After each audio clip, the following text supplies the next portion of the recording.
Again, okay, all right. Tracy, at the start of this project, I want to sort of ask you some questions so we can see where we've got to throughout the year and as we make progress throughout the cluster. So I'm going to ask you a series of questions, and if you can just answer them as honestly and as clearly as you can, and then we can use this for evidence later on. So the first question is, what e-learning or ICT have you used in your class in the last year? I was teaching in America, and we had a program called Accelerated Reader, and all of the kids went on to the computer daily and took reading tests based on text that they have read. Okay, cool. Was this work an integrated part of your planning, or was it an extra? It was integrated within our reading program. Okay, cool. And how successful was the task? It was really successful for the kids who were keen and could see growth. For the kids who were not strong readers, they just kind of chose to opt out. Okay, and what modifications did you have to make to your classroom management to make this work? Well, I had to set up timetables for the kids to go on the computer so that there wasn't lines and people wasting time. Then I had to put the time aside to then go on and assess what the kids had done that day and if they'd failed, why, and those kind of things.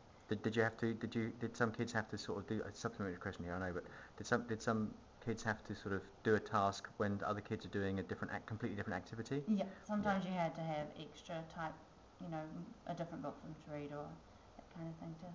Okay, and what was the impact upon student learning as a result of this activity? Huge gains in their EOG scores, which is what we measured. Okay, and so how did you know that?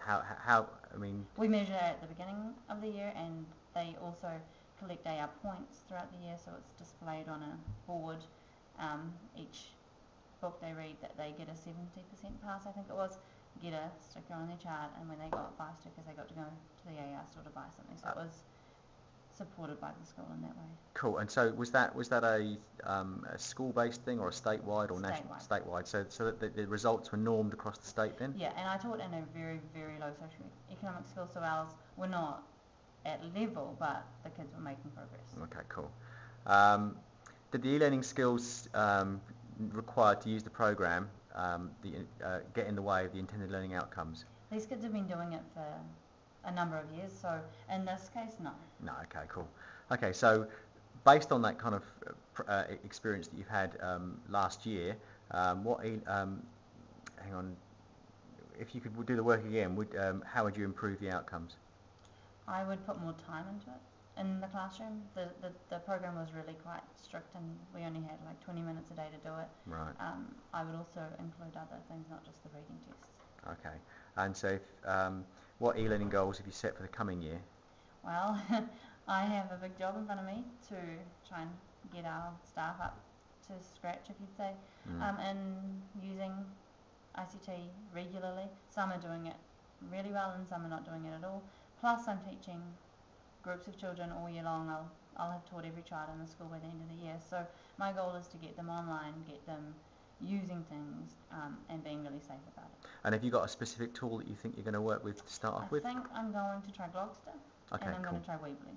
Weebling, okay. All right, cool. Is it important in your view that every child does the same activity in your class? No. No. Okay, so that should make it should make life easier for you to manage access. Yeah, cool. And how might this impact your e-learning aspirations for this year? Well, aspirations.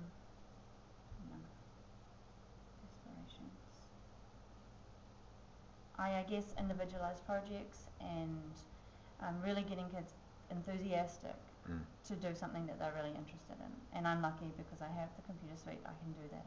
Yeah, cool. Thanks very much.